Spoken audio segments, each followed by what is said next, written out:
हमने अब तक पिछले वीडियो में सिंधु सभ्यता के विभिन्न नगर स्थलों को देख लिया था। अब हम लोग सिंधु सभ्यता के नगर प्लानिंग को देखेंगे, टाउन प्लानिंग को देखेंगे, नगर योजना को देखेंगे। इनकी नगर योजना जो है वो उत्कृष्ट प्रकार की थी। सिंधु सभ्यता जो है वह अपनी नगर योजना के लिए अधिक प्रसिद्ध है, तो हम इसकी नगर योजना को देखेंगे। यह नगर जो है, चूंकि ये शहरी सभ्यता थी तो इनकी नगर योजना जो थी काफ़ी उत्कृष्ट प्रकार की थी और विश्व की सारी सभ्यताओं में इतनी उत्कृष्ट नगर योजना कहीं और देखने को व्यवस्थित रूप से नहीं मिलती है।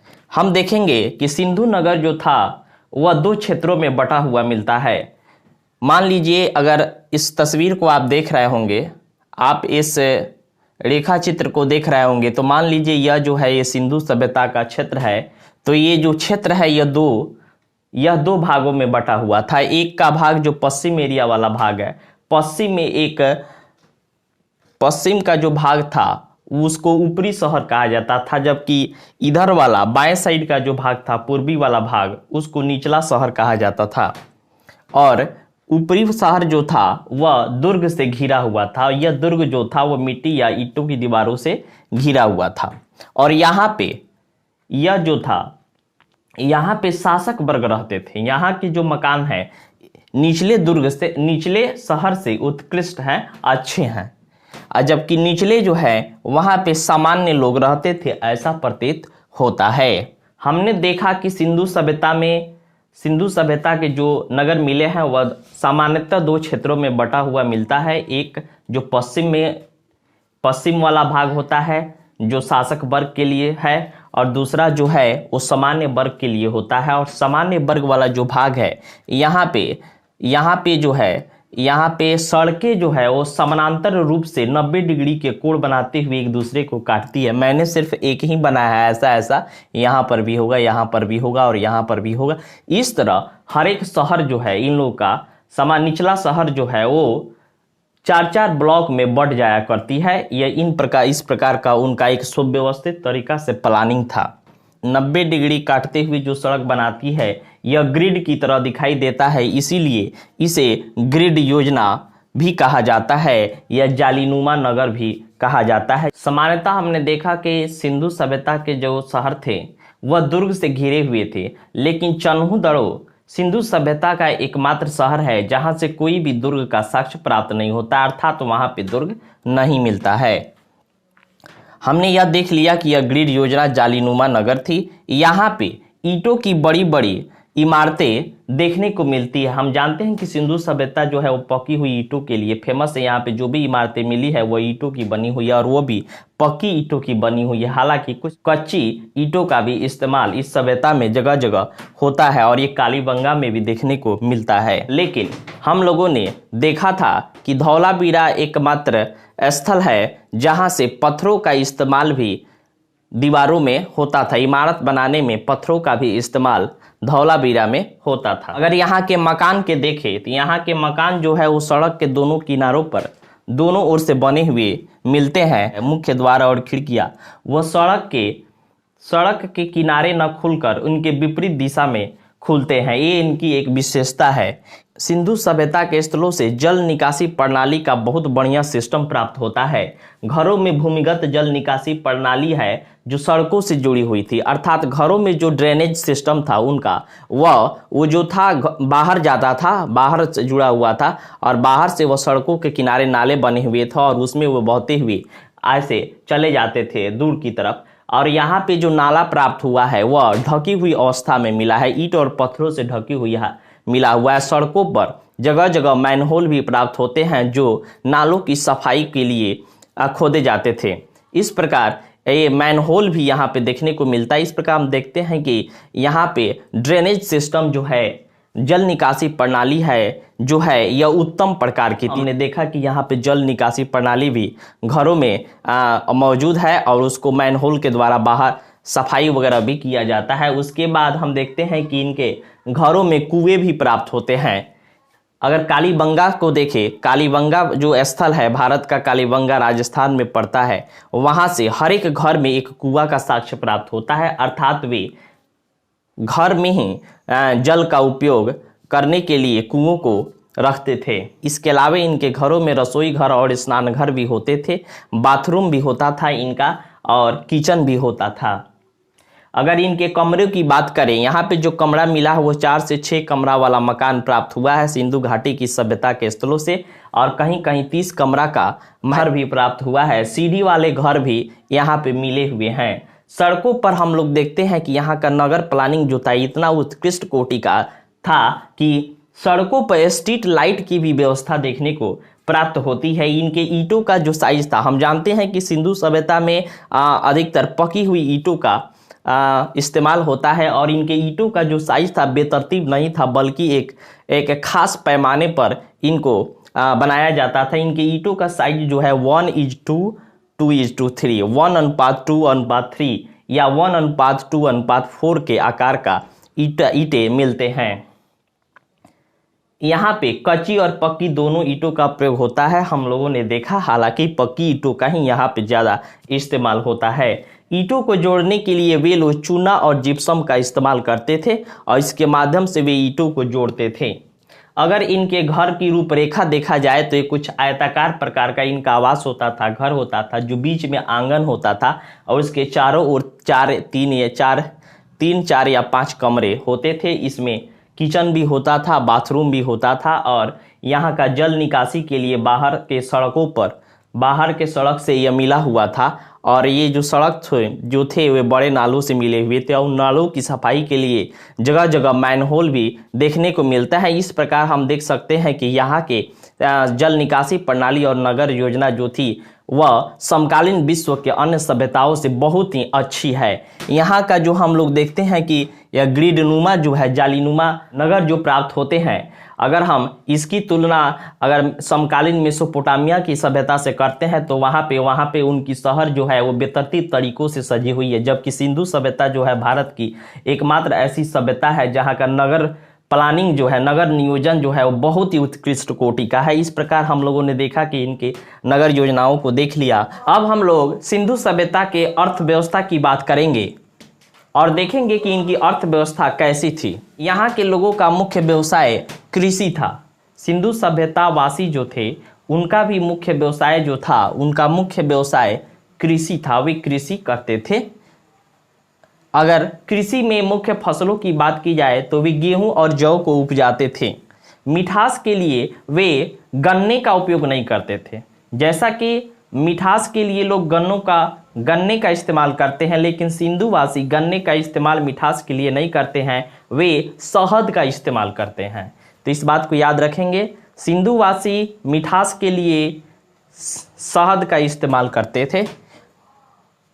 चूंकि कृषि होता था तो उसमें हल का इस्तेमाल होता था, वे हल का इस्तेमाल करते थे। सिंधु सभ्यता की एक बड़ी देन कपास की खेती की शुरुआत मानी जाती है। वे कपास को उपजाना जानते थे। सिंधु सभ्यता के लोग कृषि के अलावा वे व्यापार भी करते थे, और सही मानकर चला जाए तो सिंधुवासी लोग जो है, सिंधु सभ्यता के लोग ये व्यापारी ही थे। ये व्यापार यहाँ पे बहुत ज़्यादा फला फूला था और ये व्यापारिक प्रवृत्ति के लोग थे। यहाँ पे व्यापार जो होता था वह आंतरिक और बाह्य दोनों रूप में होता था। आंतरिक व्यापार जो होता था वह सिंधु सभ्यता के अंदर ही धातुओं का, औजारों का और इस सारी चीज़ों का व्यापार होता था। अगर बाह्य व्यापार की बात की जाए तो ये सिंधु सभ्यता जो है अपने समकालीन अन्य सभ्यताओं से भी व्यापार करता था। जैसे ये अफगानिस्तान से भी इसके व्यापार का साक्ष्य प्राप्त हुआ है। इसके अलावा मध्य एशिया और इराक के मेसोपोटामिया सभ्यता से भी यह व्यापार करता था। ऐसा साक्ष्य हमें मेसोपोटामिया से मिले सिंधु सभ्यता के मोहरों से प्राप्त हो जाता है। मेसोपोटामिया के लोग सिंधु वासियों को मेल हुआ करते थे।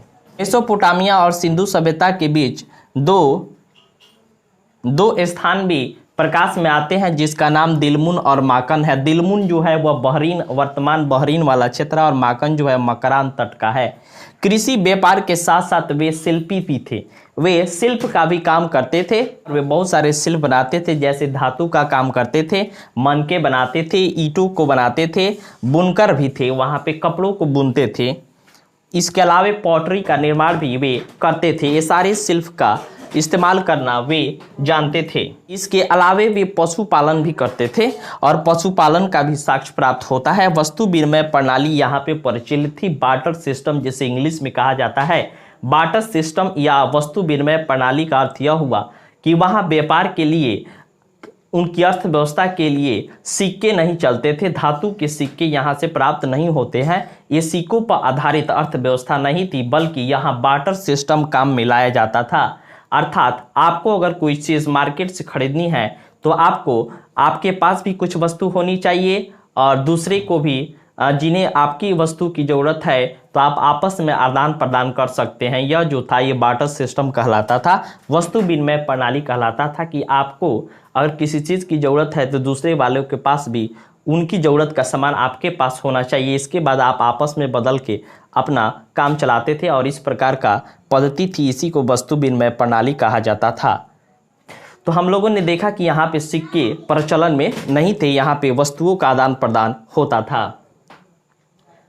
इस प्रकार हम लोगों ने अर्थव्यवस्था को देखा। अब सिंधु सभ्यता वासियों के धर्म के बारे में जानकारी हासिल करेंगे। यहाँ पे अगर धर्म की बात की जाए तो यहाँ से हड़प्पा और मोहनजोदड़ो से मातृ देवी की मूर्ति प्राप्त होती है। इसका अर्थ यह हुआ कि वे मातृ देवी को पूजते थे, अर्थात ये जो है वे मातृ देवी की पूजा करते थे स्त्री रूप में। अगर पुरुष देवता की बात की जाए तो पशुपति महादेव का छवि प्राप्त होता है मोहरों पर और इससे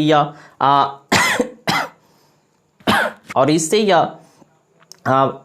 प्रतीत होता है कि वे पशुपति महादेव पुरुष देवता की भी पूजा करते हैं, जो आगे जाकर आदि शिव बन जाते हैं और बाद में पूरे शिव बन जाते हैं। और वे शिव की भी पूजा का आरंभिक साक्ष्य जो होता है वह सिंधु सभ्यता के पशुपति महादेव के रूप में प्राप्त होता है।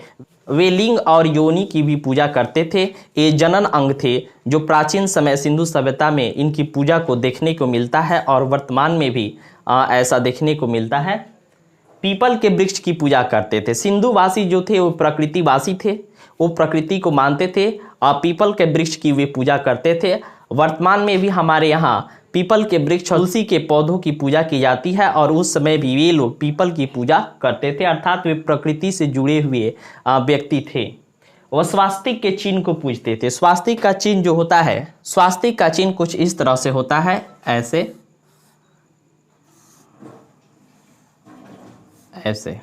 ये जो है ये स्वास्तिक का चिन्ह कहलाता है। इसकी भी वे पूजा करते थे।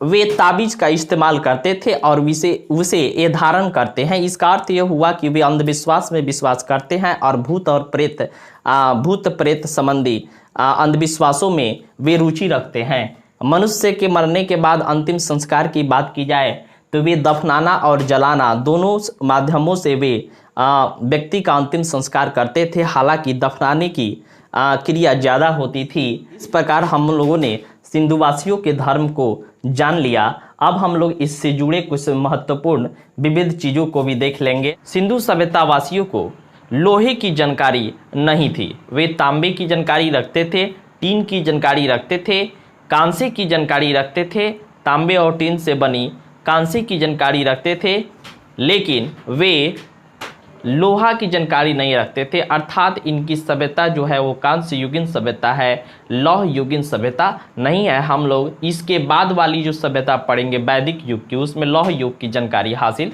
करेंगे। तो लोहे की जानकारी सिंधुवासियों को नहीं थी।